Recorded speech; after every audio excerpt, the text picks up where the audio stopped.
Mithun's chemistry class റൂമിലേക്ക് സ്വാഗതം. Plus വണ്ണിന്റെ ഫോക്കസ് ഏരിയ ബേസ് ചെയ്തുള്ള പ്രോബ്ലംസ് ആണ് നമ്മൾ ചെയ്യിപ്പിച്ചുകൊണ്ടിരിക്കുന്നത്. പ്ലസ് വണ്ണിന്റെ ഫോക്കസ് ഏരിയ ബേസ് ചെയ്ത് 14 യൂണിറ്റും നമ്മൾ അടിപൊളിയായിട്ട് കംപ്ലീറ്റ് ചെയ്തിട്ടുണ്ട്. അത് നമ്മൾ പ്രോബ്ലംസ് ചെയ്യിപ്പിക്കുവായിരുന്നു. ഇപ്പം സ്റ്റേറ്റ്സ് ഓഫ് മാറ്ററിന്റെ പ്രോബ്ലംസ് ചെയ്യിപ്പിച്ചു. അത് തെർമോഡൈനാമിക്സിന്റെ പ്രോബ്ലംസ് 6th യൂണിറ്റ് തെർമോഡൈനാമിക്സിന്റെ പ്രോബ്ലംസ് നമ്മൾ കഴിഞ്ഞ ദിവസം ചെയ്യിപ്പിച്ചു. ഇന്ന് നമ്മൾ ചെയ്യിപ്പിക്കുന്നത് തെർമോഡൈനാമിക്സിന്റെ പ്രോബ്ലംസിന്റെ സെക്കൻഡ് പാർട്ട് ആണ്. തെർമോഡൈനാമിക്സിന്റെ ഫസ്റ്റ് പാർട്ട് പ്രോബ്ലംസിന്റെ ഫസ്റ്റ് പാർട്ടില് എക്സാമിനേഷൻ ഒക്കെ വരുന്ന 3 പ്രോബ്ലംസ് നല്ല അടിപൊളിയാണ് നമ്മൾ ചെയ്യിപ്പിച്ചു. ഈ സെക്കൻഡ് പാർട്ടിൽ ഇന്ന് എടുക്കുന്ന ക്ലാസ്സിലും നമ്മൾ തെർമോഡൈനാമിക്സിനകത്തുനിന്ന് ഒരു 3 പ്രോബ്ലംസ് ചെയ്യിപ്പിക്കും. എക്സാമിനേഷൻ ഒക്കെ റിപ്പീറ്റഡ് ആയിട്ട് വരുന്ന പ്രോബ്ലംസ്. നമ്മുടെ പ്രോബ്ലംസിലോട്ടൊക്കെ പോകുന്നതിന് മുമ്പ് നമ്മൾ 1-2 കാര്യങ്ങളൊന്ന് പറഞ്ഞോട്ട്. കാരണം ഇപ്പൊ നമ്മുടെ പ്ലസ് വൺ സ്റ്റുഡൻസിന്റെ അവസ്ഥ എല്ലാവർക്കും അറിയാവുന്നതാണ്. കാരണം വളരെ ടെൻഷൻ ആയിട്ടിരിക്കുന്ന കുട്ടികൾ വളരെ ടെൻഷൻ ആയിട്ടിരിക്കുന്ന ഒരു സമയമാണ്. കാരണം എക്സാമിനേഷൻ ഇനിയും വളരെ കുറച്ച് ദിവസങ്ങൾ മാത്രമേ ഉള്ളൂ. ഞാൻ എന്റെ ഒരു അഭിപ്രായം നിങ്ങളോട് പറയാം. നിങ്ങൾ ആ ടെൻഷൻ എല്ലാം എന്ത് ചെയ്യുക, മാറ്റിവെക്കുക. ഇനിയുള്ള സമയം നല്ല രീതിയിൽ എന്ത് ചെയ്യുക, കഷ്ടപ്പെടുക. ഇനിയുള്ള സമയത്ത് തന്നെ നിങ്ങൾ നല്ല രീതിയിൽ ഒന്ന് കഷ്ടപ്പെട്ടാൽ പോലും നിങ്ങൾക്ക് എക്സാമിനേഷൻ നല്ല മാർക്ക് കിട്ടും. കാരണം നമ്മുടെ ഇപ്പോഴത്തെ സാഹചര്യം എല്ലാവർക്കും അറിയാവുന്നതാണ്. അതിന്റെ ഒക്കെ കൺസിഡറേഷന് നിങ്ങളുടെ ക്വസ്റ്റ്യൻ പേപ്പറിനകത്തും നിങ്ങളുടെ വാല്യുവേഷനകത്തും ഒക്കെ കിട്ടും. അതുകൊണ്ട് നിങ്ങൾ ഒരു കാര്യം ചെയ്യുക, ടെൻഷൻ അങ്ങ് മാറ്റുക. നല്ല രീതിയിൽ ഇനിയുള്ള സമയത്ത് പഠിക്കുക. ഒരു സെക്കൻഡ് പോലും കളയാതെ പഠിക്കുക. ഇപ്പൊ കെമിസ്ട്രിയെ സംബന്ധിച്ചിടത്തോളം നമ്മുടെ മുഴുവൻ ഫുൾ മാർക്ക് കിട്ടാനുള്ള കാര്യങ്ങളെല്ലാം നമ്മുടെ ചാനലിലൂടെ തന്നിട്ടുണ്ട്. ഇപ്പോഴും തന്നുകൊണ്ടിരിക്കുകയാണ്. നമ്മുടെ കെമിസ്ട്രിയുടെ എല്ലാ യൂണിറ്റുകളുടെയും പ്ലേലിസ്റ്റ്, ഫോക്കസ് ഏരിയ ബേസ് ചെയ്തുള്ള പ്ലേലിസ്റ്റ് നമ്മുടെ ചാനൽ പേജിൽ കൊടുത്തിട്ടുണ്ട്. ഓരോ യൂണിറ്റിനകത്തെയും കറക്റ്റ് ഓർഡറിൽ നമ്മൾ ക്ലാസ്സുകൾ അറേഞ്ച് ചെയ്തിട്ടുണ്ട്. അതുകൂടാതെ തന്നെ പ്രോബ്ലംസിന്റെയും പ്ലേലിസ്റ്റ് കഴിഞ്ഞ ദിവസം ഞാൻ ക്രിയേറ്റ് ചെയ്തിട്ടുണ്ട്. ഓരോ യൂണിറ്റുകളുടെയും ക്ലാസ്സുകൾ നിങ്ങൾ സമാധാനത്തോടിരുന്ന് ഒരു സെക്കൻഡ് പോലും കളയാതെ കാണുക. നമ്മൾ ഈ പറഞ്ഞിരിക്കുന്ന ടോപ്പിക്സുകൾ മാത്രം പഠിച്ചാൽ പോലും നിങ്ങൾക്ക് എക്സാമിനേഷന് ഫുൾ മാർക്ക് കിട്ടാനുള്ള കാര്യങ്ങളെല്ലാം ഉണ്ട്. ഇനി ടെൻഷൻ ഒന്നും വേണ്ട. നമ്മൾ മാക്സിമം സമയം പഠിക്കാൻ വേണ്ടി എന്ത് ചെയ്യുക, മാറ്റിവെക്കുക. നിങ്ങളെ കൊണ്ട് പറ്റും, 100% ഉറപ്പാണ് നിങ്ങളെ കൊണ്ട് പറ്റും എന്നുള്ള കാര്യം. അത് നമ്മുടെ മനസ്സിലോട്ട് ആദ്യം പറയുക.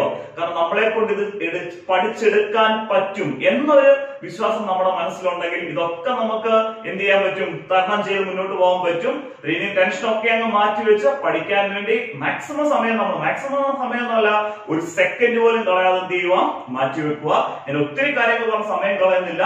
ഇന്ന് നമ്മൾ എടുക്കുന്നത് തെർമോഡൈനാമിക്സിനകത്ത് വളരെ ഇമ്പോർട്ടന്റ് ആയിട്ട് ഇക്വേഷൻ ആണ് ഗിബ്സ് ഇക്വേഷൻ. ഗിബ്സ് ഇക്വേഷനും അതിന്റെ ഡെറിവേഷനും ഒക്കെ അടിപൊളിയായിട്ട് നമ്മൾ പഠിപ്പിച്ചിട്ടുള്ളതാണ്.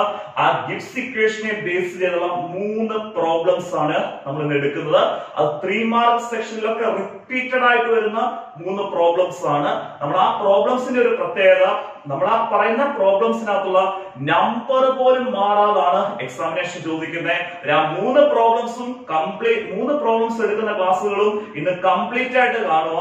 ആ 3 പ്രോബ്ലംസും നമ്മൾ എക്സ്പ്ലെയിൻ ചെയ്യുന്നത് കംപ്ലീറ്റ് ആയിട്ട് കണ്ടാൽ തന്നെ നിങ്ങൾക്ക് എക്സാമിനേഷന് ആ പ്രോബ്ലംസ് 100% അറ്റൻഡ് ചെയ്യാൻ പറ്റും. പിന്നെ ചെയ്ത് പഠിക്കാൻ ഒന്നും സമയം കളയണ്ട.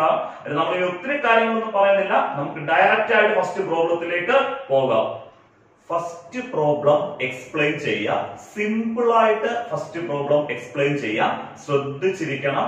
എക്സാമിനേഷന് റിപ്പീറ്റഡ് ആയിട്ട് ചോദിച്ചിട്ടുള്ള പ്രോബ്ലം തന്നെ, ഒരു ബുദ്ധിമുട്ടും ഉണ്ടാകാത്ത രീതിയിൽ നല്ല അടിപൊളിയായിട്ട് പഠിപ്പിക്കാം. നമുക്ക് ആദ്യം ക്വസ്റ്റ്യൻ ഒന്ന് വായിച്ചിട്ട് എങ്ങനെയാണ് പ്രോബ്ലം ചെയ്യുന്നത് നമുക്ക് ഡീറ്റെയിൽ ആയിട്ട് എക്സ്പ്ലെയിൻ ചെയ്തു തരാവേ. For the reaction at 298 kelvin, അതായത് ഒരു റിയാക്ഷന് എത്ര കെൽവിനിലാണ് നടക്കുന്നതെന്ന് പറഞ്ഞു. 298 കെൽവിൻ ആണ് റിയാക്ഷൻ നടക്കുന്നത്. എന്നിട്ട് ആ റിയാക്ഷന്റെ ഇക്വേഷൻ അവർ താഴെ തന്നു. 2a plus b gives c.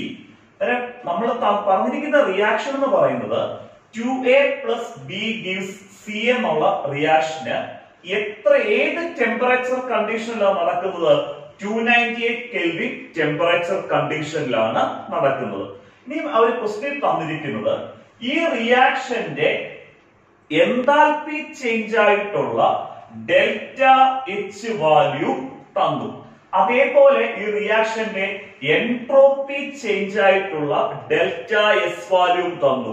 ഇതിൽ തന്നിരിക്കുന്ന റിയാക്ഷന്റെ എൻതാൽപ്പി ചേഞ്ചും തന്നു, അതേപോലെ തന്നെ എൻട്രോപ്പി ചേഞ്ചും തന്നു.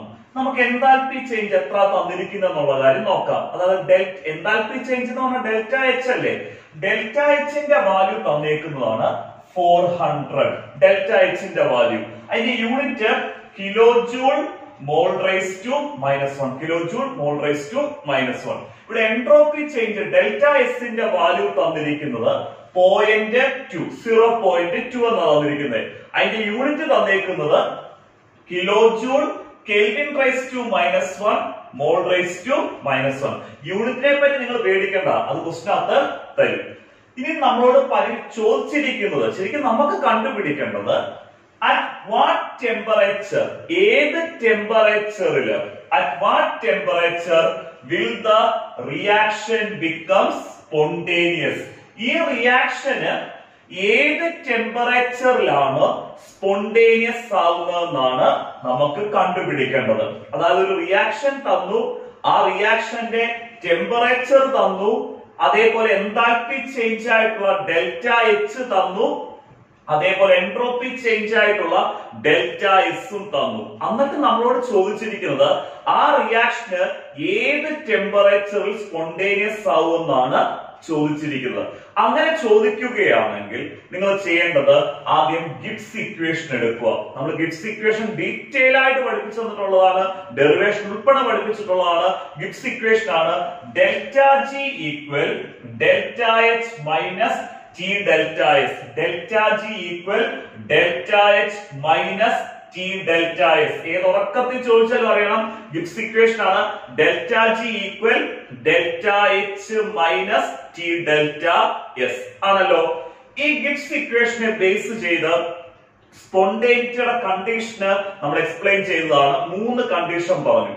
ഡെൽറ്റ ജി വാല്യൂ നമ്മുടെ ഗിബ്സ് ഇക്വേഷനകത്ത് ഡെൽറ്റ ജി വാല്യൂ നെഗറ്റീവ് ആണെങ്കിൽ, ഡെൽറ്റ ജി വാല്യൂ നെഗറ്റീവ് ആണെങ്കിൽ നമ്മുടെ റിയാക്ഷൻ സ്പോണ്ടേനിയസ് ആവും. ഡെൽറ്റ ജി നെഗറ്റീവ് ആണെങ്കിൽ നമ്മുടെ റിയാക്ഷൻ സ്പോണ്ടേനിയസ് ആണ്. ഡെൽറ്റ ജി പോസിറ്റീവ് ആണെങ്കിൽ നമ്മുടെ reaction non spontaneous. Delta G negative ആണെങ്കിൽ സ്പോണ്ടേനിയസ്, ഡെൽറ്റ ജി പോസിറ്റീവ് ആണെങ്കിൽ നോൺ സ്പോണ്ടേനിയസ്. അതേപോലെ ഡെൽറ്റ ജി വാല്യൂ 0 ആണെങ്കിൽ, ഡെൽറ്റ ജി വാല്യൂ നമുക്ക് കിട്ടുന്ന 0 ആണെങ്കിൽ process equilibrium. Delta G negative spontaneous, delta G value positive non spontaneous, delta G equal to 0 equilibrium. Clear ആയി. ഇനി നമ്മൾ ഇവിടെ ചെയ്യുന്നത് ഏത് ടെമ്പറേച്ചറിലാണ് നമ്മുടെ റിയാക്ഷൻ സ്പോണ്ടേനിയസ് ആവുന്നത് എന്നാ ചോദിച്ചേക്കുന്നത്. അങ്ങനെ നമ്മളോട് ചോദിക്കുവാണെങ്കിൽ നമ്മൾ ചെയ്യേണ്ട കാര്യം ഈ ഗിബ്സ് ഇക്വേഷനിൽ നിന്ന് ഇക്വിലിബ്രിയം ടെമ്പറേച്ചർ കണ്ടുപിടിക്കുക. ആ ഇക്വിലിബ്രിയം ടെമ്പറേച്ചറിന്റെ മുകളിലായിരിക്കും നമ്മുടെ റിയാക്ഷന് എപ്പോഴും സ്പോണ്ടേനിയസ് ആവുന്നത്. അതായത് നമ്മൾ ഈ ഗിബ്സ് ഇക്വേഷനിൽ നിന്ന് എന്ത് കണ്ടുപിടിക്കണം? ഇക്വിലിബ്രിയം ടെമ്പറേച്ചർ കണ്ടുപിടിക്കണം. ആ ഇക്വിലിബ്രിയം ടെമ്പറേച്ചറിന്റെ മുകളില് റിയാക്ഷൻ 100% എന്തായിരിക്കും? സ്പോണ്ടേനിയസ് ആയിരിക്കും.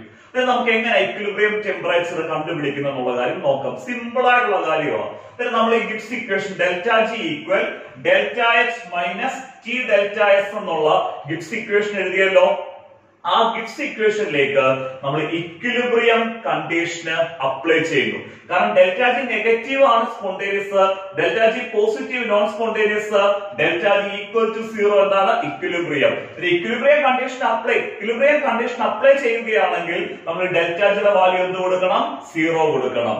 നമുക്ക് ഇവിടെ delta H minus T delta S, delta H minus T delta S equal എന്തെന്ന് വരും?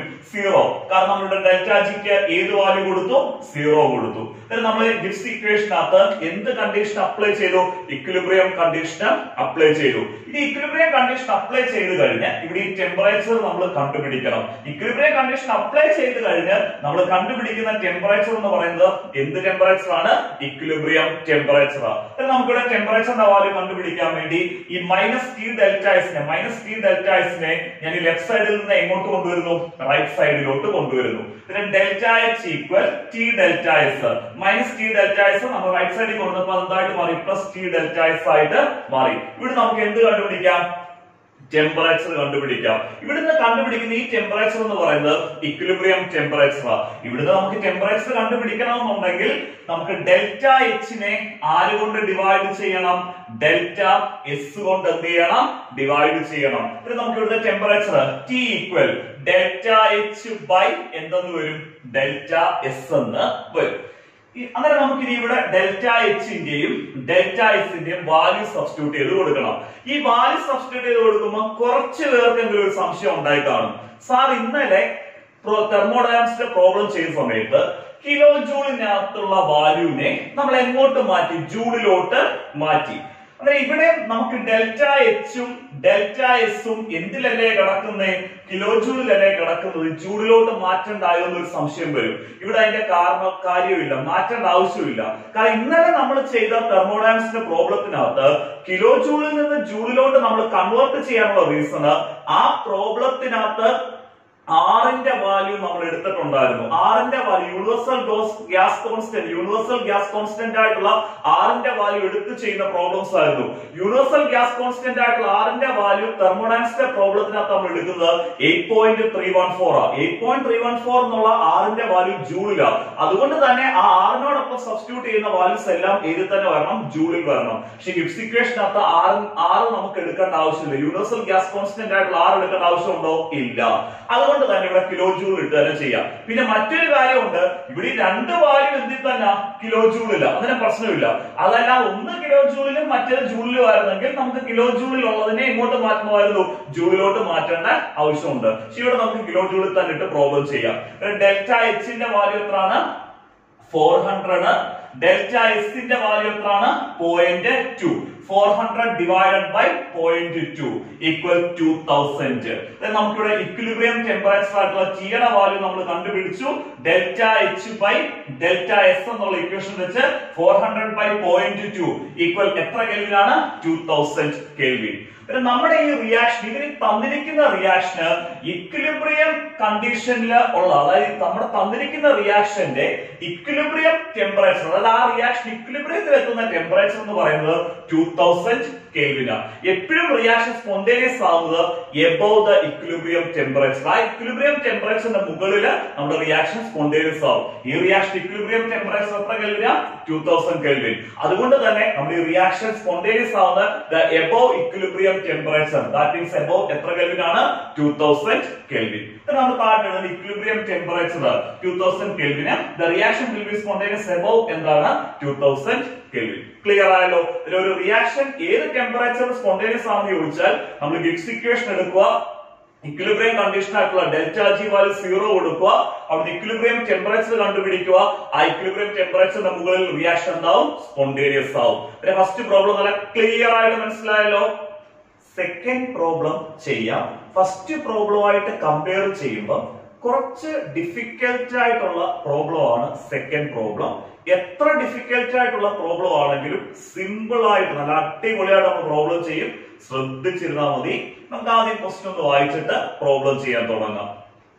ഫോർ ദ റിയാക്ഷൻ എന്ന് പറഞ്ഞിട്ട് ആ ഒരു റിയാക്ഷൻ തന്നു. ക്വസ്റ്റ്യനകത്ത് ഒരു റിയാക്ഷൻ തന്നു. 2a plus b gives 2d എന്നുള്ള റിയാക്ഷൻ തന്നെ. 2a plus b gives 2d എന്നുള്ള റിയാക്ഷൻ തന്നേക്കുന്നത്. ആ റിയാക്ഷന്റെ ഡെൽറ്റ u0 വാല്യൂ തന്നു. അതായത് നമ്മുടെ മനസ്സിലോട്ട് വരും, എന്താണ് ഈ ഡെൽറ്റ u0 വാല്യൂ? ആ 0 എന്ന് നോക്കുകയോ വേണ്ട, 0 ഇല്ലെന്ന് വെച്ചു. അങ്ങനെയാണ് ഡെൽറ്റ യു വാല്യൂ എന്ന് പറയുമ്പോൾ നമുക്കറിയാം യു എന്ന് പറയുന്നത് ഇന്റേണൽ എനർജി, ഡെൽറ്റ യു എന്ന് പറയുന്നത് change in internal energy. U എന്ന് പറയുന്നത് ഇന്റേണൽ എനർജിയാണ്, delta U change in internal energy. ഇവിടെ എന്താണ് സീറോ? സീറോ എന്ന് പറയുന്നത് ഈ സ്റ്റാൻഡേർഡ് കണ്ടീഷൻ എന്ന് കാണിക്കാൻ വേണ്ടിയാണ് നമ്മൾ എന്ത് കൊടുക്കുന്നത്? സീറോ എന്ന് കൊടുക്കുന്നത്. ഇന്റേണൽ എനർജി ചേഞ്ച് അണ്ടർ എന്ത് കണ്ടീഷനാണ്? Standard condition. സ്റ്റാൻഡേർഡ് കണ്ടീഷൻ എന്ന് പറഞ്ഞാൽ നിങ്ങൾ സിമ്പിൾ ആയിട്ട് ഇത്ര ഓർത്താൽ മതി. ടെമ്പറേച്ചർ 298 കെൽവിൻ, ടെമ്പറേച്ചർ 298 കെൽവിനില് നമ്മൾ ഇന്റേണൽ എനർജി ചേഞ്ച് മെഷർ ചെയ്യുമ്പോഴാണ് സ്റ്റാൻഡേർഡ് ഇന്റേണൽ എനർജി ചേഞ്ച് എന്ന് പറയുന്നത്. സ്റ്റാൻഡേർഡ് കണ്ടീഷൻ എന്ന് പറയുന്നത് പറഞ്ഞു കഴിഞ്ഞാൽ ടെമ്പറേച്ചർ എത്ര കെൽവിൻ എടുക്കണം? 298 കെൽവിന് എടുക്കണം എന്നുള്ള കാര്യം ഓർത്താൽ മതി. ഈ സ്റ്റാൻഡേർഡ് കണ്ടീഷൻ അറിയിക്കാൻ വേണ്ടിയാണ് അവിടെ 0 കൊടുത്തേക്കുന്നത്. സ്റ്റാൻഡേർഡ് ഇന്റേണൽ എനർജി ചേഞ്ച് തന്നു. സ്റ്റാൻഡേർഡ് ഇന്റേണൽ എനർജി ചേഞ്ച് തന്നേക്കുന്നത് -10.5 ആണ് തന്നേക്കുന്നത്. അതിന്റെ unit kilo joule mole raise to -1 തന്നേക്കുന്നത്. സ്റ്റാൻഡേർഡ് ഇന്റേണൽ എനർജി ചേഞ്ച് തന്നേക്കുന്ന കിലോ ജൂളില്ല. അത്രയും ക്ലിയർ ആയല്ലോ. അതുപോലെ തന്നെ ഡെൽറ്റ S0 വാല്യൂ തന്നു. നമുക്ക് എസ് അറിയാം, എൻട്രോപ്പി. ഡെൽറ്റ എസ് എന്ന് പറയുന്നത് എൻട്രോപ്പി ചേഞ്ച്. 0 കൊടുക്കുവാണെങ്കിൽ ദ എൻട്രോപ്പി ചേഞ്ച് അണ്ടർ എന്ത് കണ്ടീഷൻ ആണ്? Standard condition. Delta S0 value തന്നിരിക്കുന്നത് -44.1. ഡെൽറ്റ S0 വാല്യൂടെ യൂണിറ്റ് തന്നിരിക്കുന്നത് joule kelvin raise to -1 mole raise to -1. Joule kelvin raise to -1 mole raise to -1. അതിൽ ഒരു കാര്യം ശ്രദ്ധിക്കണം, ഇവിടെ ഇന്റേണൽ എനർജി ചേഞ്ച് തന്നിരിക്കുന്നത് കിലോ ജൂളില്ല, kJ കിലോ ജൂളിലും. എൻട്രോപ്പി ചേഞ്ച് തന്നിരിക്കുന്നത് ഏതിലുമാണ്? ജൂളിലുമാണ്. അത്രയും ക്ലിയർ ആയല്ലോ. ഇനി നമുക്ക് എന്താ കണ്ടുപിടിക്കുന്നത് എന്നുള്ള കാര്യം നോക്കാം. Calculate delta G0 for the reaction. ഇവര് തന്നിരിക്കുന്ന റിയാക്ഷന്റെ എന്ത് കണ്ടുപിടിക്കുക? ഡെൽറ്റ G0 വാല്യൂ കണ്ടുപിടിക്കുക. നമുക്കറിയാം G എന്ന് പറയുന്നതാണ് Gibbs free energy. Delta G എന്ന് പറയുന്നതാണ് change in Gibbs free energy. Delta G ആണ് change in Gibbs free energy. Delta G0 എന്ന് പറയുന്നത് ആ ഫ്രീ എനർജി ചേഞ്ച് നമ്മൾ എവിടെ മെഷർ ചെയ്യുക?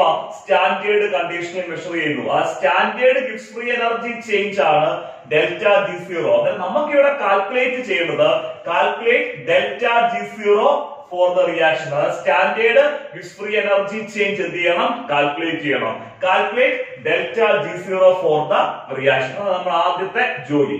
അത് കാൽക്കുലേറ്റ് ചെയ്ത് കഴിഞ്ഞാൽ നമുക്ക് ഒരു ജോലി കൂടെ ഉണ്ട്. Predict whether the reaction may occur spontaneously. ഈ റിയാക്ഷൻ എങ്ങനെ ഒക്കർ ചെയ്യുവോ, സ്പോണ്ടേനിയസ് ആയിട്ട് ഒക്കർ ചെയ്യുവോ എന്നും നമ്മൾ പ്രെഡിക്റ്റ് ചെയ്യണം. പിന്നെ ഡെൽറ്റ G0 വാല്യൂ കണ്ടുപിടിച്ചു കഴിഞ്ഞാൽ നമ്മുടെ സ്റ്റാൻഡേർഡ് ഫ്രീ എനർജി ചേഞ്ച് ആയിട്ടുള്ള ഡെൽറ്റ G0 വാല്യൂ നമ്മൾ കണ്ടുപിടിക്കുമ്പോൾ ആ ഡെൽറ്റ G0 വാല്യൂവിൽ നിന്ന് നമുക്ക് പറയാം റിയാക്ഷൻ സ്പോണ്ടേനിയസ് ആണോ അല്ലയോ എന്നുള്ള കാര്യം. കാരണം ഡെൽറ്റ G0 വാല്യൂ നെഗറ്റീവ് ആണെങ്കിൽ സ്പോണ്ടേനിയസ് ആണ്, ഡെൽറ്റ G0 വാല്യൂ പോസിറ്റീവ് ആണെങ്കിൽ നോൺ സ്പോണ്ടേനിയസ് ആണ്, ഡെൽറ്റ G0 ഈക്വൽസ് 0 ആണെങ്കിൽ എന്താണ്? ഇക്വിലിബ്രിയം ആണ്. നമ്മൾ ഇവിടെ എന്തെടുക്കുന്നു? ഗിബ്സ് ഇക്വേഷൻ എടുക്കുന്നു. നമുക്ക് ഗിബ്സ് ഇക്വേഷൻ നമ്മൾ പഠിച്ച ഗിബ്സ് ഇക്വേഷൻ ഈ 0 എല്ലാം ഞാൻ അങ്ങ് മാറ്റുക. ഗിബ്സ് ഇക്വേഷൻ നമ്മൾ എന്താ നോർമലായിട്ട് നമ്മൾ പഠിച്ച Gibbs equation delta G equal delta H minus T delta S എന്നുള്ളതാണ് നമ്മുടെ Gibbs equation. Delta G equal delta H minus T delta S. അത്രയും ക്ലിയർ ആയല്ലോ. ഇവിടെ നമുക്ക് ഡെൽറ്റ ജിയുടെ വാല്യൂ അല്ലേ കണ്ടുപിടിക്കേണ്ടത്? ഡെൽറ്റ G0 വാല്യൂ, അതായത് free energy change under standard കണ്ടീഷനാണ് കണ്ടുപിടിക്കേണ്ടത്. അതായത് നമുക്ക് ഈ ഗിബ്സ് ഇക്വേഷന് ഉള്ള വ്യത്യാസം എന്ന് പറഞ്ഞാൽ delta G0 equal delta H0 minus T delta S0 എന്ന് കൊടുക്കുക എല്ലാ സ്റ്റാൻഡേർഡ് കണ്ടീഷനില്. അങ്ങനെ നിങ്ങളുടെ മനസ്സിൽ ഒരു സംശയം വന്നിട്ടുണ്ട്, എന്നാ പിന്നെ സാറേ ഈ Tക്കോട് നമ്മൾ 0 കൊടുക്കരുത്, സ്റ്റാൻഡേർഡ് ടെമ്പറേച്ചർ എന്നുള്ളത്. Tക്ക് 0 എന്ന് കൊടുക്കണ്ട, നിങ്ങൾ ആ സ്റ്റാൻഡേർഡ് ടെമ്പറേച്ചർ ആണെന്ന് അറിയിക്കാൻ ടെമ്പറേച്ചർ വാല്യൂ സബ്സ്റ്റിറ്റ്യൂട്ട് ചെയ്യുമ്പോൾ ടെമ്പറേച്ചർ സ്റ്റാൻഡേർഡ് ടെമ്പറേച്ചർ ആയിട്ടുള്ള എത്ര കെൽവിൻ കൊടുത്താൽ മതി? 298 കെൽവിൻ അങ്ങ് കൊടുത്താൽ മതി. ക്ലിയർ ആയോ? ഇവിടെ ടെമ്പറേച്ചർ കൊടുക്കേണ്ട 298 കെൽവിനാണ്. ക്ലിയർ ആയി? ഈ പ്രോബ്ലം കുറച്ചുകൂടി എളുപ്പമായി.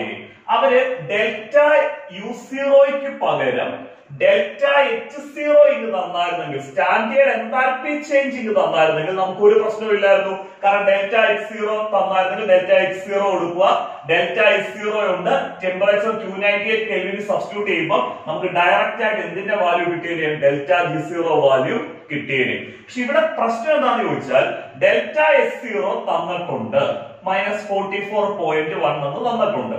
പക്ഷെ ഇവിടെ ഡെൽറ്റ H0ക്ക് പകരം എന്താ തന്നെ? Delta U0 തന്നേക്കുന്നത്.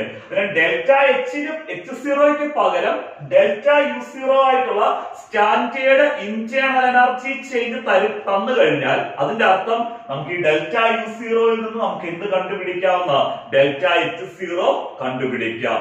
നമ്മൾ കഴിഞ്ഞ ദിവസം ചെയ്ത ഈ സീറോ ഒക്കെ എന്ന് പറഞ്ഞേക്ക് ഡെൽറ്റ യുയും ഡെൽറ്റ എച്ചും തമ്മിൽ ഒരു റിലേഷൻ ഉണ്ടായിരുന്നല്ലോ, ഇന്റേണൽ എനർജി ചേഞ്ചും എൻതാൽപി ചേഞ്ചും. Delta U internal energy change, delta H enthalpy change തമ്മിൽ ഒരു റിലേഷൻ എന്നതിൽ അതിന്റെ ഒരു പ്രോബ്ലം ചെയ്യിപ്പിച്ചതാണ്. Delta H equal delta U plus എന്താണ് delta n R T. Delta H equal delta U plus delta n R T. എന്നാൽ ഇത് കാണാതെ പഠിപ്പിച്ചാണ് പ്രോബ്ലം ചെയ്യിപ്പിച്ചതാണ്. അത് ക്ലിയർ ആയി. ഈ റിയാക്ഷനകത്ത് നമുക്ക് സ്റ്റാൻഡേർഡ് കണ്ടീഷൻ കൊടുക്കാം. സ്റ്റാൻഡേർഡ് കണ്ടീഷനകത്ത് ഡെൽറ്റ എച്ചിന് പകരം എന്ത് കൊടുക്കാം, ഡെൽറ്റ എച്ച് സീറോ, ഡെൽറ്റ യുക്ക് പകരം ഡെൽറ്റ യു സീറോ. ഈ ഡെൽറ്റ എൻ എന്ന് പറയുന്നത് എന്താന്നുള്ള കാര്യം നമുക്കറിയാം. ആ ഈ റിയാക്ഷനകത്തുള്ള നമ്പർ ഓഫ് മോൾസിന്റെ ചേഞ്ച് ആണ് ഡെൽറ്റ എൻ എന്ന് പറയുന്നത്. നമ്പർ ഓഫ് മോൾസിന്റെ ചേഞ്ചിന് സീറോ എന്ന് കൊടുത്ത് സ്റ്റാൻഡേർഡ് ആക്കണ്ട, ഡെൽറ്റ എൻ വാല്യൂ നമുക്ക് കണ്ടുപിടിക്കാം. അതൊക്കെ പറഞ്ഞുതരാം. ആർ യൂണിവേഴ്സൽ ഗ്യാസ് കോൺസ്റ്റന്റ്, ആറിന് സീറോ കൊടുക്കണ്ട. ആർ എന്നുള്ള യൂണിവേഴ്സൽ ഗ്യാസ് കോൺസ്റ്റന്റ് നമ്മൾ ഓൾറെഡി എന്ത് വാല്യൂ എടുക്കുന്നത്, സ്റ്റാൻഡേർഡ് വാല്യൂ ആ എടുക്കുന്നത്. ഇവിടെ ടെമ്പറേച്ചറിന് സീറോ കൊടുക്കണ്ട, കാരണം പ്രോബ്ലം ചെയ്യുമ്പോൾ സ്റ്റാൻഡേർഡ് ടെമ്പറേച്ചർ ആയിട്ടുള്ള എത്ര കൊടുത്താൽ മതി, 298 കെൽവിൻ കൊടുത്താൽ മതി. നമുക്ക് ഈ ഇക്വേഷൻ വെച്ച് എന്ത് കണ്ടുപിടിക്കാം, ഡെൽറ്റ എച്ച് സീറോ കണ്ടുപിടിക്കാം. ഈ ഇക്വേഷൻ വെച്ച് ഡെൽറ്റ എച്ച് സീറോ കണ്ടുപിടിച്ചു കഴിഞ്ഞാൽ നമുക്ക് പരിപാടി എളുപ്പമായി. കാരണം ഡെൽറ്റ എച്ച് സീറോ ഓൾറെഡി ഉണ്ട്. ഡെൽറ്റ എച്ച് സീറോ നമ്മൾ കണ്ടുപിടിച്ചു. ഡെൽറ്റ എച്ച് സീറോ ക്വസ്റ്റ്യനിൽ തന്നു. ടെമ്പറേച്ചർ സ്റ്റാൻഡേർഡ് ടെമ്പറേച്ചർ ആയിട്ടുള്ള എത്രയും നമ്മൾ എടുക്കും, 298 കെൽവിനും നമ്മൾ എടുക്കും. ഇത്രയും ക്ലിയർ ആയല്ലോ. ഇനി നമുക്കൊരു കാര്യം ചെയ്യാം, ഇവിടുന്ന് ഡെൽറ്റ എച്ച് സീറോ കണ്ടുപിടിക്കണം. നമുക്ക് ആദ്യം ഡെൽറ്റ യു സീറോയുടെ വാല്യൂ വേണം. ഡെൽറ്റ യു സീറോയുടെ വാല്യൂ ക്വസ്റ്റ്യനിൽ തന്നിരിക്കുന്നത് കിലോ ജൂളിലാണ് തന്നിരിക്കുന്നത്, kJ. പക്ഷെ നമുക്ക് ഈ ഇക്വേഷനകത്ത് ഡെൽറ്റ യു സീറോ കിലോ ജൂളിൽ സബ്സ്റ്റിറ്റ്യൂട്ട് ചെയ്യാൻ പറ്റത്തില്ല. കാരണം എന്തുകൊണ്ടാന്ന് ചോദിച്ചാൽ നമ്മൾ ഇക്വേഷനകത്ത് ആർ എന്നുള്ള യൂണിവേഴ്സൽ ഗ്യാസ് കോൺസ്റ്റന്റ് വാല്യൂ എടുക്കണം. ആറിന്റെ വാല്യൂ നമ്മൾ എടുക്കുന്നത് ജൂളില. അന്നേരം ഡെൽറ്റ യു സീറോയുടെ എന്തിലാക്കണം, ജൂളിലാക്കണം. ഒരു ബുദ്ധിമുട്ടും ഇല്ല. കിലോ ജൂളിൽ തന്നിരിക്കുന്ന വാല്യൂവിനെ ജൂളിലോട്ട് മാറ്റണമെന്നുണ്ടെങ്കിൽ നമ്മൾ എന്ത് ചെയ്യണം, കിലോ ജൂളിൽ തന്നിരിക്കുന്ന വാല്യൂവിനെ 1000 കൊണ്ടെന്ന് മൾട്ടിപ്ലൈ ചെയ്യുക. അതായത് തന്നിരിക്കുന്ന -10.5നെ നമ്മൾ എന്തുകൊണ്ട് മൾട്ടിപ്ലൈ ചെയ്യുക, 1000 കൊണ്ട് അങ്ങ് മൾട്ടിപ്ലൈ ചെയ്യുമ്പോൾ ഈ കിലോ ജൂളിലുള്ള വാല്യൂ എന്തിലോട്ട് മാറും, ജൂളിലോട്ട് മാറും. ക്ലിയർ ആയല്ലോ. നമുക്ക് ജൂളിൽ കിട്ടിയിരിക്കുന്ന വാല്യൂ ആണ് -10500. -10500 എന്നുള്ളത് ഡെൽറ്റ യു സീറോയുടെ ജൂളിലെ value. Delta U zero clear ആയി. ഇനി അടുത്ത നമുക്ക് എന്ത് കണ്ടുപിടിക്കണം, ഡെൽറ്റ എന്ന് കണ്ടുപിടിക്കണ്ടായോ, നമ്പർ ഓഫ് മോൾസിന്റെ ചേഞ്ച്. ഡെൽറ്റ എന്ന് നമ്മൾ എങ്ങനെ കണ്ടുപിടിക്കുന്നത്, ഇന്നലെ അതൊക്കെ ഡീറ്റെയിൽ ആയിട്ട് നമ്മൾ എടുത്ത കഴിഞ്ഞ ക്ലാസ്സിൽ. ഡെൽറ്റ എന്ന് നമ്മൾ എങ്ങനെ കണ്ടുപിടിക്കുന്നത്, number of moles of gaseous product, number of moles of gaseous product minus number of moles of gaseous reactant. Delta കണ്ടുപിടിക്കുന്നതാണ് number of moles of gaseous product minus number of moles of gaseous reactant. നമുക്ക് അതിന് വേണ്ടി delta കണ്ടുപിടിക്കാൻ വേണ്ടി equation എടുക്കുന്നു. ഇവിടുത്തെ gaseous product ആരാ, ഇവിടെ ഒരു പ്രോഡക്റ്റേ ഉള്ളൂ, ഡി. അത് ഏത് ഫോമിലാ നിൽക്കുന്നത്, ഗ്യാസിന്റെ ഫോമിലാ നിൽക്കുന്നത്. ഗേഷ്യസ് പ്രോഡക്റ്റ് എന്ന് പറഞ്ഞാൽ ഡി ആർ. ഡിയുടെ സൈഡ് കോഎഫിഷ്യന്റ് എത്ര, ഇവിടെ 2. ഡിയുടെ നമ്പർ ഓഫ് മോൾസ് എത്രയാണ്, 2. ബാലൻസ് ഇക്വേഷൻ നിന്ന് നമ്പർ ഓഫ് മോൾസ് കണ്ടുപിടിക്കാൻ ഒരു ബുദ്ധിമുട്ടും ഇല്ല. എന്ത് കോഎഫിഷ്യന്റ് എടുക്കുക, സൈഡ് കോഎഫിഷ്യന്റ് അങ്ങ് എടുത്താൽ മതിയല്ലോ. അന്നേരം നമുക്ക് ഇവിടെ ഗേഷ്യസ് പ്രോഡക്റ്റ് ഡി ആണ്. ഡിയുടെ നമ്പർ ഓഫ് മോൾസ് എത്രയാണ്, 2. Number of moles of gaseous product എന്നുള്ളത് 2 കിട്ടി, minus number of moles of gaseous reactant. ഇവിടെ രണ്ട് റിയാക്ടന്റ് ഉണ്ട്, എയും ബിയും. ഇത് രണ്ടും ഗ്യാസ് ആണ്. ഗേഷ്യസ് റിയാക്ടൻസിന്റെ ടോട്ടൽ നമ്പർ ഓഫ് മോൾസ് കിട്ടണമെന്നുണ്ടെങ്കിൽ എയുടെ നമ്പർ ഓഫ് മോൾസിന്റെ കൂടെ ബിയുടെ നമ്പർ ഓഫ് മോള് ആഡ് ചെയ്യണം. എയുടെ സൈഡ് കോഎഫിഷ്യന്റ് എത്ര, 2. എ എന്ന് പറഞ്ഞ reactant number of moles 2, B എന്ന് പറഞ്ഞ റിയാക്ടന്റ് നമ്പർ ഓഫ് മോൾസ് 1 ആവും. കാരണം ബിയുടെ സൈഡ് കോഎഫിഷ്യന്റ് ഇവിടെ എത്ര, 1. Number of moles of gaseous product കിട്ടും, number of moles of gaseous reactant കിട്ടണമെന്നുണ്ടെങ്കിൽ എയുടെ നമ്പർ ഓഫ് മോൾസിന്റെ കൂടെ ബിയുടെ നമ്പർ ഓഫ് മോൾസും ആഡ് ചെയ്യണം. 2 + 1 എത്രയാണ്, 3. Delta n equal number of moles of gaseous product minus number of moles of gaseous reactant. 2 - 3. 2 - 3 എന്ന് പറയുമ്പോഴത്തേക്ക് എത്ര വരുന്നു, -1. ക്ലിയർ. ഡെൽറ്റ എച്ച് സീറോ കണ്ടുപിടിക്കാൻ ഡെൽറ്റ യു സീറോ കിട്ടി, ഡെൽറ്റ എന്ന് കണ്ടുപിടിച്ചു. അടുത്തത് ആര് വേണം, ആർ. ആർ എന്ന് പറഞ്ഞാൽ യൂണിവേഴ്സൽ ഗ്യാസ് കോൺസ്റ്റന്റ് ആണ്. നമ്മൾ തെർമോഡൈനാമിക്സിൽ ഏതൊരു പ്രോബ്ലം വന്നാലും ആറിന്റെ വാല്യൂ എവിടെ എടുക്കണം? ജൂളിലെ വാല്യൂ എടുക്കണം. ആറിന്റെ ജൂളിലുള്ള വാല്യൂ ആണ് 8.314. ആറിന്റെ വാല്യൂ എന്താണ്? 8.314. ആറിന്റെ വാല്യൂ 8.314. ടെമ്പറേച്ചർ നമ്മൾ സ്റ്റാൻഡേർഡ് ടെമ്പറേച്ചർ ആയിട്ടുള്ള 298 കെൽവിൻ കൊടുത്തു. നമുക്ക് ഇവിടെ ഡെൽറ്റ H0 കിട്ടാനുള്ള എല്ലാ കാര്യങ്ങളുമായി ഡെൽറ്റ U0 ആയി, ഡെൽറ്റ N ആയി, R ആയി, T ആയി. ഇനി നമ്മൾ എന്ത് ചെയ്ത് കൊടുക്കുക? സബ്സ്റ്റിറ്റ്യൂട്ട് ചെയ്ത് മാത്രം കൊടുത്താൽ മതി. അതായത് നമ്മൾ സബ്സ്റ്റിറ്റ്യൂട്ട് ചെയ്ത് കൊടുക്കും. ഞാൻ സബ്സ്റ്റിറ്റ്യൂട്ട് ചെയ്ത് ഇതിന്റെ വാല്യൂ അങ്ങ് എഴുതുവാണ്. കാരണം നമ്മൾ ഇന്നലെ ഇത് വെച്ചുള്ള പ്രോബ്ലം ചെയ്ത ഡെൽറ്റ H കണ്ടുപിടിക്കാനുള്ളത്. അതിലൂടെ നമുക്ക് ഇത്രയും സബ്സ്റ്റിറ്റ്യൂട്ട് ചെയ്ത് കൊടുക്കുമ്പോൾ ഡെൽറ്റ U0യും ഡെൽറ്റ Nഉം ആറും Tയുടെയും വാല്യൂ സബ്സ്റ്റിറ്റ്യൂട്ട് ചെയ്ത് ഇക്വേഷനിൽ കൊടുക്കുമ്പോൾ നമുക്ക് ഡെൽറ്റ H0യുടെ വാല്യൂ വരുന്നതാണ് -12977 -12977.57 എന്നാണ് ഡെൽറ്റ H0യുടെ വാല്യൂ. -12977.57 എന്ന് വരും ഡെൽറ്റ H0യുടെ വാല്യൂ. ആ ഡെൽറ്റ H0 നമുക്ക് ജൂളിലാണ്. കാരണം ഇവിടെ ഡെൽറ്റ H0 നമുക്ക് കിട്ടിയേക്കുന്നത് ജൂളിലാണ് കിട്ടിയേക്കുന്നത്. കാരണം ഡെൽറ്റ U0യും ആറും എല്ലാം നമ്മൾ ജൂളിലല്ല എഴുതിയേക്കുന്നത്. ഡെൽറ്റ H0യുടെ unit joule mole raise to -1 എന്ന് കൊടുക്കണം. നമുക്ക് ഇവിടെ എന്ത് കിട്ടി? ഡെൽറ്റ H0യുടെ വാല്യൂ കിട്ടി. ഏത് ഇക്വേഷൻ ഉപയോഗിച്ചാൽ? Delta H0 equal delta U0 plus delta nRT ഉപയോഗിച്ച്. നോക്കിയേ, ഡെൽറ്റ G0 നമുക്ക് കണ്ടുപിടിക്കാൻ വേണ്ടി ഇവിടെ ഡെൽറ്റ H0യുടെ വാല്യൂ ഉണ്ട്. അതുപോലെ ടെമ്പറേച്ചർ നമുക്ക് 298 കെൽവിൻ കൊടുക്കാം. അതേപോലെ ഡെൽറ്റ S0യുടെ വാല്യൂ പോസിറ്റീവ് തന്നു. ഡെൽറ്റ S0യുടെ വാല്യൂ ഏതിൽ തന്നെ തന്നിരിക്കുന്നത്? ജൂളിൽ തന്നെ തന്നിരിക്കുന്നത്. കാരണം joule kelvin raise to -1 mole raise to -1 എന്നാണ്. ഇത് നമുക്ക് ചെയ്യേണ്ട കാര്യം എന്താ? ഈ ഇക്വേഷനകത്ത് delta G0 equal delta H0 minus T delta S0ക്കകത്ത് ഡെൽറ്റ H0യുടെ ടെമ്പറേച്ചറിന്റെ വാല്യൂ സബ്സ്റ്റിറ്റ്യൂട്ട് ചെയ്യുക. എന്നിട്ട് ഡെൽറ്റ G0യുടെ വാല്യൂ എന്ത് ചെയ്യുക? കണ്ടുപിടിക്കുക. എന്നിട്ട് വേണം നമുക്ക് റിയാക്ഷൻ സ്പോണ്ടേനിയസ് ആണോ അല്ലയോ എന്നുള്ള കാര്യം പ്രെഡിക്റ്റ് ചെയ്യാൻ. നമുക്ക് സബ്സ്റ്റിറ്റ്യൂട്ട് ചെയ്യാതെ ഡെൽറ്റ G0യുടെ വാല്യൂ കണ്ടുപിടിക്കാൻ വേണ്ടി ഡെൽറ്റ H0യുടെ വാല്യൂ, ടെമ്പറേച്ചറിന്റെ വാല്യൂ, ഡെൽറ്റ S0യുടെ വാല്യൂ നമ്മൾ ഗിബ്സ് ഇക്വേഷനിലേക്ക് സബ്സ്റ്റിറ്റ്യൂട്ട് ചെയ്യുന്നു.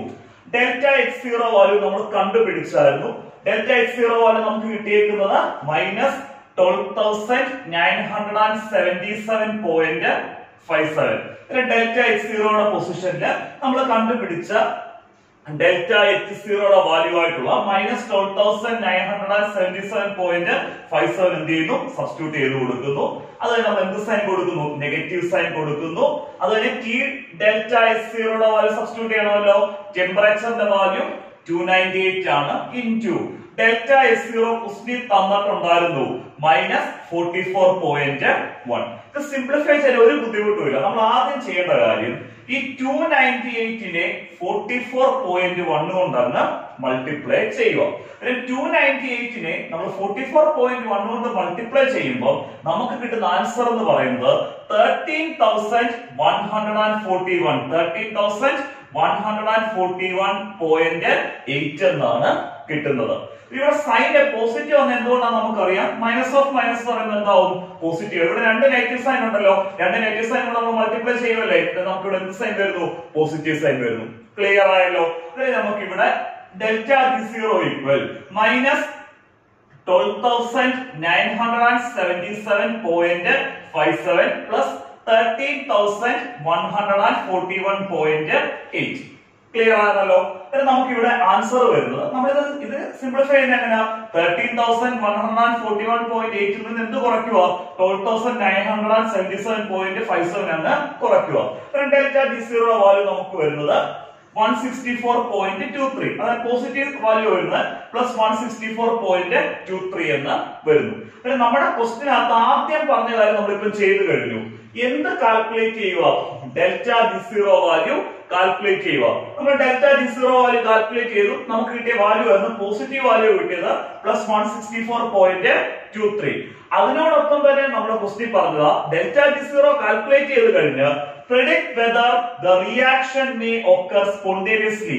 ഈ റിയാക്ഷൻ സ്പോണ്ടേനിയസ് ആയിട്ട് നടക്കുമെന്നുള്ള കാര്യം പ്രെഡിക്റ്റ് ചെയ്യുക എന്നുള്ളത്. ഇവിടെ നോക്കിയേ, delta G0 value positive value ആണ്. ഡെൽറ്റ G0 പോസിറ്റീവ് ആണെങ്കിൽ റിയാക്ഷൻ സ്പോണ്ടേനിയസ് ആയിട്ട് നടക്കത്തില്ല എന്ന് പറഞ്ഞാൽ റിയാക്ഷൻ നോൺ സ്പോണ്ടേനിയസ് ആണ്. നമ്മുടെ ഗിബ്സ് ഇക്വേഷനകത്ത് ഡെൽറ്റ ജി വാല്യൂ അത് സ്റ്റാൻഡേർഡ് കണ്ടീഷനിലാണ് delta G zero value negative വന്നാലേ റിയാക്ഷൻ സ്പോണ്ടേനിയസ് ആവത്തുള്ളൂ. ഡെൽറ്റ ജി വാല്യൂ അല്ലെങ്കിൽ delta G zero value positive ആണെങ്കിൽ റിയാക്ഷൻ സ്പോണ്ടേനിയസ് അല്ല, റിയാക്ഷൻ നോൺ സ്പോണ്ടേനിയസ് ആണ്. ക്ലിയർ ആയല്ലോ? ഇനി നമ്മുടെ ഡെൽറ്റ ജി വാല്യൂ അല്ലെങ്കിൽ ഡെൽറ്റ ജി സീറോ വാല്യൂ എന്തിനോട് ഈക്വൽ ആണ്? സീറോയോട് ഈക്വൽ ആണെങ്കിൽ the process is in equilibrium. Process equilibrium ആണ്. ഇവിടെ ഡെൽറ്റ ജി സീറോ പോസിറ്റീവ് ആയതുകൊണ്ട് തന്നെ പറയാം the reaction is non spontaneous. Spontaneous അല്ല. എന്താണ് ഈ റിയാക്ഷൻ എന്ന് പറയുന്നത്? നോൺ സ്പോണ്ടേനിയസ് റിയാക്ഷൻ ആണ്. ഇത് നല്ലൊരു പ്രോബ്ലം എക്സാമിനേഷൻ ചോദിക്കാൻ ക്ലിയർ ആയിട്ട് മനസ്സിലായല്ലോ. മൂന്നാമത്തെ പ്രോബ്ലം ചെയ്യാം. മൂന്നാമത്തെ പ്രോബ്ലം രണ്ടാമത്തെ പ്രോബ്ലമായിട്ട് കമ്പയർ ചെയ്യുമ്പോൾ കുറച്ച് എളുപ്പമുള്ള ഒരു പ്രോബ്ലം ആണ്. പക്ഷെ എക്സാമിനേഷന് ചോദിച്ച പ്രോബ്ലം ആണ്. നമുക്ക് സിമ്പിൾ ആയിട്ട് ചെയ്തെടുക്കാൻ പറ്റുന്ന പ്രോബ്ലം ആണ്. നല്ല അടിപൊളിയായിട്ട് പ്രോബ്ലം ചെയ്യിപ്പിക്കാൻ ശ്രദ്ധിച്ചിരിക്കണേ. Enthalpy and entropy change. Enthalpy and entropy change of a reaction are 40.63 kilojoule mole raised to -1 and 108.8 joule Kelvin raised to -1 mole raised to -1. അതായത് ഒരു റിയാക്ഷന്റെ എൻതാൽപ്പി ചേഞ്ചും എൻട്രോപ്പി ചേഞ്ചും ആണ് തന്നിരിക്കുന്നത്. എൻതാൽപ്പി ചേഞ്ച് ആണ് 40.63. എൻട്രോപ്പി ചേഞ്ച് ആണ് 108.8 എന്നുള്ളത്. എന്ത് ചേഞ്ച് ആണ്? Entropy change. അതിലൊരു റിയാക്ഷന്റെ എൻതാൽപ്പി ചേഞ്ച് ആയിട്ടുള്ള ഡെൽറ്റ എച്ച് വാല്യൂ തന്നു, എൻട്രോപ്പി ചേഞ്ച് ആയിട്ടുള്ള ഡെൽറ്റ എസ് വാല്യൂ തന്നു. എന്നിട്ട് നമ്മളോട് ക്വസ്റ്റ്യൻ ചോദിച്ചിരിക്കുന്നത് predict the feasibility of the reaction. എന്നാലും നമ്മുടെ മനസ്സിൽ ഒരു കൺഫ്യൂഷൻ വന്നു, ഒരു സംശയം വന്നു. എന്താണ് ഈ ഫീസിബിലിറ്റി എന്ന് പറയുന്നത്? ഫീസിബിലിറ്റി എന്ന് പറഞ്ഞാൽ സ്പോണ്ടേനിറ്റി എന്ന് തന്നെ. ഫീസിബിലിറ്റി എന്ന് പറഞ്ഞാൽ എന്ത് തന്നെയാണ്? സ്പോണ്ടേനിറ്റി. predict the feasibility അതായത് spontaneity of the reaction at 27 degrees Celsius. ആ റിയാക്ഷന്റെ ഫീസിബിലിറ്റി അതായത് സ്പോണ്ടേനിറ്റി പ്രെഡിക്റ്റ് ചെയ്യുക ഏത് ടെമ്പറേച്ചറിലാണ്? 27 ഡിഗ്രി സെൽഷ്യസ് എന്നുള്ള ടെമ്പറേച്ചറിൽ. എന്ന് പറഞ്ഞാൽ അവര് പറഞ്ഞിരിക്കുന്ന റിയാക്ഷന് 27 ഡിഗ്രി സെൽഷ്യസ് എന്നുള്ള ടെമ്പറേച്ചറിൽ സ്പോണ്ടേനിയസ് ആണോ അല്ലയോ എന്നാണ് നമ്മൾ എന്ത് ചെയ്യേണ്ടത്? പറയേണ്ടത്. അതാണ് ഫീസിബിലിറ്റി പ്രെഡിക്റ്റ് ചെയ്യാൻ പറഞ്ഞാൽ, സ്പോണ്ടേനിറ്റി പ്രെഡിക്റ്റ് ചെയ്യാൻ പറഞ്ഞാൽ. അത് നമുക്കിവിടെ ടെമ്പറേച്ചർ കണ്ടീഷൻ ക്ലിയർ ആയി 27 ഡിഗ്രി സെൽഷ്യസ്. നമുക്കിവിടെ ഡെൽറ്റ എച്ചിന്റെ വാല്യൂ ഉണ്ട്, ഡെൽറ്റ എസിന്റെ വാല്യൂ ഉണ്ട്, ടെമ്പറേച്ചറിന്റെ വാല്യൂ ഉണ്ട്. ഇനി നമ്മൾ ചെയ്യേണ്ടത് എന്ത് ചെയ്യണം? ഗിബ്സ് ഇക്വേഷൻ എടുക്കണം. ഗിബ്സ് ഇക്വേഷൻ ആണ് delta G equal delta H minus T delta S. Gibbs equation എടുക്കുന്നു. Delta G equal delta H minus T delta S എന്നുള്ള ഗിബ്സ് ഇക്വേഷൻ എടുക്കുക. ആ ഗിബ്സ് ഇക്വേഷനകത്ത് അവർ തന്നിരിക്കുന്ന ഡെൽറ്റ എച്ചിന്റെയും ഡെൽറ്റ എസിന്റെയും ടെമ്പറേച്ചറിന്റെ വാല്യൂ സബ്സ്റ്റിറ്റ്യൂട്ട് ചെയ്തിട്ട് നമ്മൾ എന്തിന്റെ വാല്യൂ കണ്ടുപിടിക്കുക?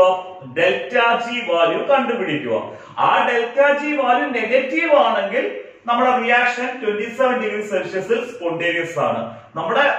നമ്മൾ കണ്ടുപിടിക്കുന്ന ഡെൽറ്റ ജി വാല്യൂ പോസിറ്റീവ് ആണ്. ഡെൽറ്റ ജി വാല്യൂ പോസിറ്റീവ് ആണെങ്കിൽ അവർ പറഞ്ഞിരിക്കുന്ന റിയാക്ഷൻ 27 ഡിഗ്രി സെൽഷ്യസിൽ സ്പോണ്ടേനിയസ് അല്ല, നോൺ സ്പോണ്ടേനിയസ് ആണ്. ഇനി ഡെൽറ്റ ജി വാല്യൂ 0 ആണെങ്കിൽ നമ്മുടെ റിയാക്ഷൻ 27 ഡിഗ്രി സെൽഷ്യസിൽ ഏത് കണ്ടീഷനിൽ നിൽക്കുന്നു? ഇക്വിലിബ്രിയം കണ്ടീഷനിൽ നിൽക്കുന്നു. നമുക്ക് ഡെൽറ്റ ജി വാല്യൂ കാൽക്കുലേറ്റ് ചെയ്യാം. അന്നേരം ഡെൽറ്റ ജി വാല്യൂ കാൽക്കുലേറ്റ് ചെയ്യുന്നതിന് മുമ്പ് ഇവിടെ നമുക്ക് 1-2 യൂണിറ്റുകളുടെ കൺവേർഷൻ വേണം. ഇവിടെ ഡെൽറ്റ എച്ച് തന്നിരിക്കുന്നത് കിലോ ജൂളിലും ഡെൽറ്റ എസ് തന്നിരിക്കുന്നത് ജൂളിലുമാണ്. ഡെൽറ്റ എച്ച് കിലോ ജൂളിൽ തന്നു, ഡെൽറ്റ എസ് എന്തിൽ തന്നു? ജൂളിൽ തന്നു. അതായത് എൻതാൽപ്പി ചേഞ്ച് കിലോ ജൂളിലും എൻട്രോപ്പി ചേഞ്ച് ജൂളിലുമാണ്. ഒന്ന് കിലോ ജൂളിലും അടുത്ത ജൂളിലിട്ട് നമുക്ക് ചെയ്യാൻ പറ്റത്തില്ല. നമുക്കൊരു കാര്യം ചെയ്യാം. ഈ കിലോ ജൂളിലുള്ള വാല്യൂവിനെ എങ്ങോട്ട് മാറ്റണം? ജൂളിലോട്ട് മാറ്റണം. കിലോ ജൂളിലുള്ള വാല്യൂവിനെ ജൂളിലോട്ട് മാറ്റാൻ ഒരു ബുദ്ധിമുട്ടും ഇല്ല. കിലോ ജൂളിന്റെ വാല്യൂവിനെ ഇൻറ്റു 1000. കിലോ ജൂളിൽ തന്നിരിക്കുന്ന വാല്യൂവിനെ എന്തുകൊണ്ട് മൾട്ടിപ്ലൈ ചെയ്യുക? 1000 കൊണ്ട് മൾട്ടിപ്ലൈ ചെയ്യുക. പിന്നെ ഡെൽറ്റ എച്ചിന്റെ വാല്യൂ 40.63 ആയിരുന്നു കിലോ ജൂളില്. ഇൻറ്റു 1000 നമ്മൾ നോക്കുക. എന്നിട്ട് നമുക്ക് ആൻസർ അവിടെ കിട്ടുന്നത് 40,630 എന്ന് കിട്ടും delta H value. Delta S value ഒന്നും ചെയ്യണ്ട, അത് ഓൾറെഡി ഡെൽറ്റ എസ് വാല്യൂ ഏതിലാണ് കിടക്കുന്നത്? ജൂളിലാണ് കിടക്കുന്നത്. 108.8 ജൂൾ ഉള്ള വാല്യൂ. ക്ലിയർ ആയല്ലോ? ഇനി നമ്മുടെ ടെമ്പറേച്ചർ ഇവിടെ എത്ര ഡിഗ്രി സെൽഷ്യസ് ആ? 27 ഡിഗ്രി സെൽഷ്യസ്. ഈ ഒരു കാര്യം നമുക്ക് കോമൺ ആയിട്ട് പറയാം. നമ്മൾ ഏതൊരു പ്രോബ്ലം ചെയ്താലും, പ്ലസ് വണ്ണിന്റെ ഏതൊരു പ്രോബ്ലം നമ്മൾ ചെയ്തെന്ന് പറഞ്ഞാലും ടെമ്പറേച്ചർ നമ്മൾ കെൽവിൻ സ്കെയിലായിരുന്നു. ഒരിക്കലും ഡിഗ്രി സെൽഷ്യസ് ടെമ്പറേച്ചർ ഇട്ട് നമ്മൾ ചെയ്യുന്നില്ല. ഏത് യൂണിറ്റിലെ പ്രോബ്ലം ആണെങ്കിലും നിങ്ങൾ ടെമ്പറേച്ചറിനെ കെൽവിനിലേക്ക് മാറ്റണം. ഇവിടുത്തെ ടെമ്പറേച്ചർ എത്രയായിരുന്നു? 27 ഡിഗ്രി സെൽഷ്യസ്. ആ 27 ഡിഗ്രി സെൽഷ്യസിനെ നമ്മൾ കെൽവിനിലോട്ട് മാറ്റണം എന്നുണ്ടെങ്കിൽ ആ 27ന്റെ കൂടെ നമ്മൾ എന്തും കൂടെ ആഡ് ചെയ്യുക? 273 കൂടെ ആഡ് ചെയ്യുക. 27 പ്ലസ് 273 ഈക്വൽ എത്ര കെൽവിനാണ്? 300 കെൽവിൻ. ഇപ്പൊ എല്ലാ വാല്യൂസും കറക്റ്റ് ആയി. നമുക്ക് ഡെൽറ്റ ജി വാല്യൂ കണ്ടുപിടിക്കാം. ഡെൽറ്റ എച്ചിന്റെ ജൂളിലുള്ള വാല്യൂ എടുക്കുന്നു 14,630 മൈനസ് ടെമ്പറേച്ചറിന്റെ വാല്യൂ എത്രയാണ്? 300. ടെമ്പറേച്ചറിന്റെ വാല്യൂ 300 ഇൻറ്റു ഡെൽറ്റ എസിന്റെ വാല്യൂ 108.8. ക്ലിയർ ആയല്ലോ? ഇത് നമ്മൾ സിംപ്ലിഫൈ ചെയ്യാൻ വേണ്ടി ആദ്യം 300 ഇൻറ്റു 108.8 എന്ന് നോക്കുക. നമുക്കിവിടെ ആൻസർ വരുന്നത് 32,640 എന്ന് വരും. ഡെൽറ്റ എച്ച് കണ്ടുപിടിക്കാൻ വേണ്ടി ഡെൽറ്റ എച്ചിന്റെ വാല്യൂ ആയിട്ടുള്ള 14,630 മൈനസ് നമ്മളിപ്പോ സിംപ്ലിഫൈ ചെയ്തെടുത്ത വാല്യൂ എത്രയാണ്? 32,640. ഡെൽറ്റ ജിയുടെ വാല്യൂ നമുക്ക് വരുന്നതാണ് പോസിറ്റീവ് സൈൻ ആണ് നമുക്ക് വരുന്നത്. ഡെൽറ്റ ജിയുടെ വാല്യൂ പ്ലസ് സൈൻ ആണ് വരുന്നത്. പ്ലസ് സൈൻ എന്ന ആൻസർ വരുന്നതാണ് 7,990 പ്ലസ് 7,990 എന്നാണ് വരുന്നത്. ഡെൽറ്റ ജിയുടെ വാല്യൂ നമുക്ക് എന്താ വന്നേക്കുന്നത്? പോസിറ്റീവ് വാല്യൂ വന്നേക്കുന്നത്. അങ്ങനെ ഡെൽറ്റ ജിയുടെ വാല്യൂ പോസിറ്റീവ് ആയതുകൊണ്ട് തന്നെ നമുക്ക് പറയാം 27 ഡിഗ്രി സെൽഷ്യസ് എന്ന് പറഞ്ഞ ടെമ്പറേച്ചറിൽ നമ്മുടെ റിയാക്ഷൻ എന്താവത്തില്ല? സ്പോണ്ടേനിയസ് ആവത്തില്ല. The reaction is non spontaneous at 27 degree Celsius. Feasibility predict ചെയ്യാൻ പറഞ്ഞാലും അതിന്റെ മീനിങ് എന്ത് പ്രെഡിക്റ്റ് ചെയ്യുക എന്നുള്ളതാ? സ്പോണ്ടേനിറ്റി പ്രെഡിക്റ്റ് ചെയ്യുക എന്നുള്ളതാ. ക്ലിയർ ആയല്ലോ? നമ്മൾ ഗിബ്സ് ഫ്രീ എനർജി അല്ലെങ്കിൽ ഗിബ്സ് ഇക്വേഷനെ ബേസ് ചെയ്ത് 3 സൂപ്പർ പ്രോബ്ലംസ് ചെയ്തു. ഈ 3 പ്രോബ്ലംസും പഠിച്ചോണം. ഇതൊക്കെ എക്സാമിനേഷനിൽ റിപ്പീറ്റഡ് ആയിട്ട് ചോദിക്കുന്ന പ്രോബ്ലംസ് ആണ്. ഓക്കെ.